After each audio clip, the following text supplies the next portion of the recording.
กับอายมีแต่ความดีเจ็บปวดคอยนวดคอยวีย้อนว่าความดีอายลืมบ่ได้อายหักน้องลาสุดปรารถนาคือว่ามาเทียบสองคนเจ้ายังเสียเมียเก่าเว้าเรื่องเอาใจคันลาวคอยด่ากับพ่อสิว่าอายสิหนีไปแต่นี่เราดีเหลือหลายผ้าแลงผ้างายเราเบิ่งลาวเจ้าได้ความสวยความสาวก็เจ้ายังน้อยมาเทียบกั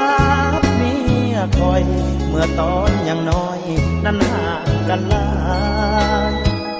ถ้าจะพบกันเดือนและวันนั้นคงจะได้ถ้าจะให้ป้าเมียอายให้ป้าบ่ได้ขอโทษเด้อนาหากเจ้าอยู่ดอกแต่อายบอกให้นางหับหูจังได้อายก็สิอยู่สิขอสู้กับเมียแสนแพงหากเจ้าอยู่ดอกบ่ได้หวังหลอกเจ้าเด้อแก้มแดงสิให้ป้าเมียไปแต่งให้ป้าเมียแพงบ่ได้เด้อนา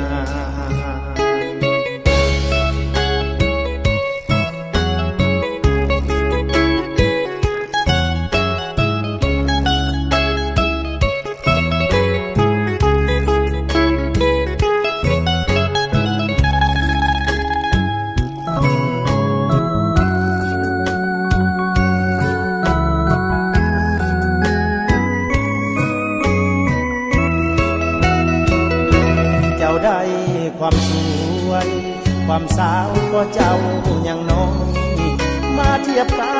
บเมียคอยเมื่อตอนยังน้อยนั้นห่างกันหลายถ้าจะพบกัน